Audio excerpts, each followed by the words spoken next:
Sir आप लोगों का जो लिखित प्रपोजल था वो किसानों ने इधर सर, जो आप लोगों का लिखित प्रपोजल था जो आप लोगों ने किसानों को भेजा था वो किसानों ने उसको खारिज कर दिया। उनका कहना है कि वो तीनों कानून जब तक वापस नहीं होते तब तक वो धरने बैठे रहेंगे। उन्होंने अपने आगे का कार्यक्रम भी जारी कर दिया कि 12 को क्या करेंगे, रास्ते रोकेंगे, 14 को बीजेपी नेता मंत्रियों का घेराव करेंगे। तो आप कब तक इंतजार करेंगे कि किसान जो है आपसे बातचीत के लिए आगे आते हैं, कोई तारीख तय करते हैं? और दूसरा सवाल ये कि अगर आप लोग किसानों की सभी जो शंकाएं हैं उसका समाधान आप लोग कह रहे हैं करने को तैयार हैं, उनकी ज़्यादातर मांगे आप लोग मानने को तैयार हैं, तो फिर आखिर ऐसी कौन सी ताकतें हैं आपको लगता है जो कि किसानों, क्या कोई ऐसी ताकत भी जो किसानों के पीछे जो नहीं चाहती कि किसान अपना धरना खत्म करें? देखिए, दरअसल किसानों को हम लोगों ने प्रस्ताव दिया, यह चर्चा के दौरान ही तय हुआ था। जो विषय चिन्हित किए गए वो भी उस चर्चा का निचोड़ ही थे। तो सरकार ने अपना मंतव्य प्रकट कर दिया है और मैं आपके माध्यम से किसानों को आग्रह करना चाहता हूं कि अगर उस पर भी कोई चर्चा करने की आवश्यकता है तो वो ज़रूर आएँ और हम लोग खुले मन से विचार करने के लिए तैयार हैं। और किसी भी समय उनका प्रस्ताव आएगा तो हम ज़रूर चर्चा करेंगे। जहाँ तक आपने कहा कि इस आंदोलन के पीछे कौन है क्या है, तो मैं समझता हूँ प्रेस की आंखें बहुत तेज होती हैं, इसको मैं आप लोगों पर ही छोड़ता हूँ। 260 सर, इस तरफ आपके दाहिने तरफ प्रशांत हूँ एबीपी न्यूज़ से।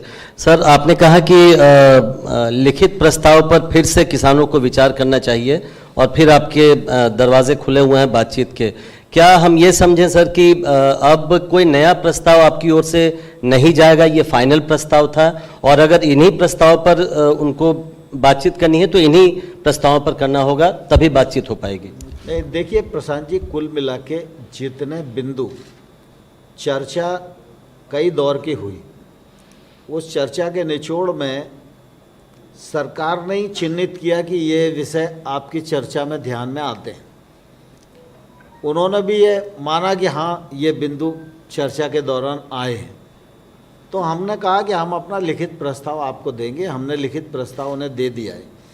इस प्रस्ताव में उनको लगता है कि कोई बात उनकी रह गई है तो चर्चा करनी चाहिए। जो हमने कहा है उसमें शब्दावली में कोई उनको आपत्ति है तो भी चर्चा करनी चाहिए। हम चर्चा करने के लिए तैयार हैं। 21 mic If Prime Minister Modi had said that the farmers are being misled, now that all the wise men have tried to explain, clarify, propose several elements, why do you think that the farmers are still unconvinced about these bills? And second, a bill has provisions. If the government is ready to amend the provisions, do you think there is a deliberate attempt to create an untenable and unacceptable demand by the farmer unions? I'll only reiterate what Tomarji said, that is something that the press will have to explore and use your investigative skills to find out. We believe that the farmers had certain issues. We respect the farmers who have come and discussed with us on several occasions, and the issues that came out during the course of the discussion, we have tried to address them. If there are any other issues they wish to discuss or they need clarification on our current proposal, we are ready to discuss. But whether there is any other reason that is holding them back, we leave that to your wise counsel to decide. 38 30 sir, Aamir हूँ news nation से। Farmers ने अपना plan बता दिया है sir. उन्होंने ये कहा है कि 12 तारीख को वो जयपुर दिल्ली हाईवे जाम करने जा रहे हैं और इसके साथ में 14 तारीख का भी प्लान है। सवाल ये खड़ा होता है कि बड़े बड़े कॉरिडोर्स हैं, बड़े बड़े जहाँ से काफ़ी इंडस्ट्रियल मूवमेंट्स होते हैं, क्या कल बातचीत के लिए आप इनवाइट करेंगे किसान फार्मर्स एसोसिएशंस को कि वो इस तरह से बंद ना करें, रोड ना रोकें, क्योंकि चारों तरफ से दिल्ली अब पैक्ड होती जा रही है? नहीं, आपकी बात जो चिंता है वो वाजिब है और हमने किसानों को, यूनियंस को पहले भी कहा है और आज भी मैंने अभी कहा ही है कि कुल मिला के आंदोलन का रास्ता छोड़ना चाहिए। और मैं यूनियंस को ये भी कहना चाहता हूँ कि कुल मिला के जब चर्चा चल रही है तो आगे के आंदोलन की घोषणा ये वाजिब नहीं है। अभी हमने प्रस्ताव कल भेजा, अब कल आपको उस प्रस्ताव पर जो कहना है वो अगले दिन वार्ता में कहा जा सकता है। तो जब वार्ता टूट जाए तो आंदोलन के आगामी चरण की घोषणा करना उचित होता है। तो मैं अभी भी आपके माध्यम से यूनियंस को आग्रह करूंगा कि वो अपने अगले चरण के आंदोलन को वापस लेकर वार्ता के माध्यम से ही रास्ता खोजना यह उचित रहेगा। Second last question, 264. Please, there is a number called 264. Just sir wait.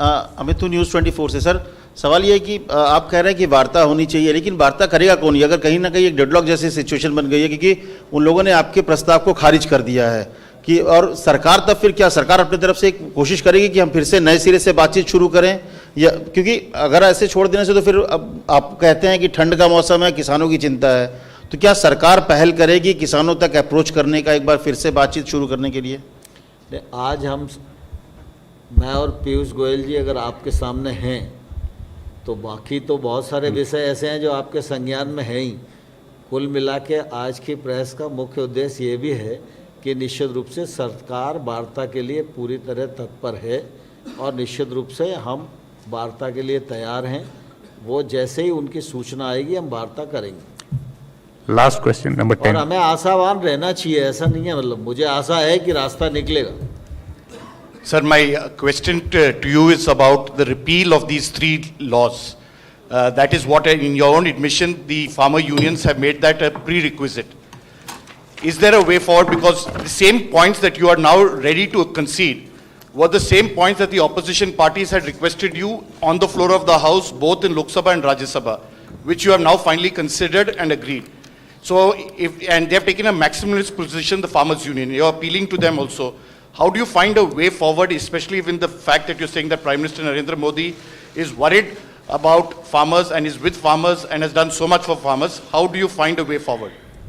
Every law is for the people of India.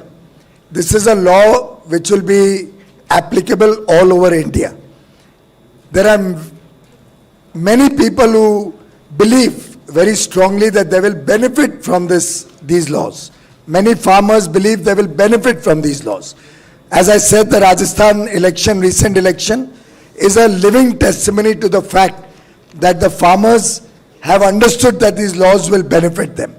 Therefore, it is in the interests of the farmers that these laws continue. Should there be any misapprehension or any doubts, clarifications required, most of the issues that we are even looking at amending, we believe were already taken care of well in the laws. Therefore, what was raised on the floor of the House was more political in nature. But to further strengthen the laws and assuage any concerns of the farmers, we are willing to ensure further strengthening of the laws. But I think all the good aspects of the law should not be ignored, and the people of India, the farmers of India, who stand to benefit from these three laws, should be given an opportunity to take that benefit. Dhanyawad, sir. Thank you very much, friends. Please. Please, you see, there are some questions. Everybody has been given the opportunity. There are some more questions. Okay. Just 1 minute. We'll give you the number. Yes. Follow me. Yeah. Already India Today is given the chance, but it's okay. So I have a I think it's question. better. My question is about things that have broken down. You mentioned about the fact that, Tomarji, you mentioned about the fact that an agitation is announced, an intensified agitation is announced only when things break down. चर्चा चल रही है तो इस तरह से announcement नहीं करनी चाहिए थी. Do you consider this a breakdown point, and are you willing to make more changes or dilutions in the laws? We are open to discuss all issues at any forum. Just wait. Let me call the 2-3 more numbers. 31. Just wait. Sir, मैं ब्रह्म प्रकाश हूँ जी news से. मेरा सवाल है कि बहुत सारी unions हैं जो बात कर रही हैं, पहले 35 थी, फिर 40 यूनियन हुई, तो क्या ये भी सरकार को एक समस्या आ रही है कि सारी यूनियनों को एक मत, एक मंच पर लाना? देखिए, लोकतंत्र है. लोकतंत्र में कितनी भी यूनियन से बात करने की आवश्यकता पड़ सकती है. कुल मिला के जब आंदोलन की शुरुआत हुई तो 30-31 यूनियंस थी, तो हम लोगों ने उन सब से बातचीत की। फिर हमने ये भी आग्रह किया कि बातचीत का रास्ता निकालना है तो कुछ छोटा ग्रुप बना लें, लेकिन मुझे लगता है कि थोड़ा बीच में अविश्वास होने के कारण वो संभव नहीं हो पा रहा था। तो हमने कहा कि ठीक है, सबसे ही बात करेंगे, हमें ऐतराज़ नहीं है। फिर 2-2, 3-3 लोग जुड़ते जाते हैं कि साहब सार्वजनिक है, और लोकसभा और राज्यसभा की प्रोसीडिंग भी सार्वजनिक है। राजनीतिक दलों ने भी जब विचार व्यक्त किए तो क्लॉज पर कोई नहीं बोला, बाकी दुनिया की चिंता सबने की। 127 last please. No I think we have taken extra. Sir, मैं अनुराग हूं राजस्थान पत्रिका से। मेरा ये सवाल है कि आप और पीयूष जी के मुताबिक बिल में सब कुछ बहुत अच्छा है किसानों के लिए, तो क्या आपको ऐसा लगता है कि ये तकनीकी कमी नहीं बल्कि एक राजनीतिक गलती की वजह से या मिस हैंडलिंग की वजह से ये सारा मामला बिगड़ा, अकाली दल को आप संभाल नहीं पाए, जिसकी वजह से वो हैंड्स इन ग्लव्स कर लिया उन्होंने कांग्रेस के साथ? देखिए अनुराग जी, मैं समझता हूँ आप सब लोग भी प्रेस के क्षेत्र में काम करते हैं, तो पूरे देश के विभिन्न समस्याओं से आप लोग अवगत हैं। आप एक्ट को पढ़कर देख लो तो एक्ट में कहाँ गलत दिखाई देता है, और मैं समझता हूँ इसका निर्णय आप सब लोग भी कर सकते हो, क्योंकि कोई भी व्यक्ति दिल्ली में बेशक रहता हो, लेकिन वो रहने वाला तो कहीं ना कहीं गांव का ही है और गांव से ही आता है। और इसलिए सरकार को कोई शंका नहीं है, हम बहुत योजनापूर्वक, विचारपूर्वक और सारे पक्षों को ध्यान में रखते हुए किसान का उत्थान कैसे हो सकता है, किसान का योगदान देश के उत्थान में कैसे हो सकता है, किसान की माली हालत कैसे सुधर सकती है, खेती का देश के जीडीपी में योगदान कैसे बढ़ सकता है, इन सब को समग्रता से ध्यान में रखते हुए हम लोग इन कानूनों को लेकर आए। हमने बहुत अच्छा करने के लिए ही कानून बनाया है।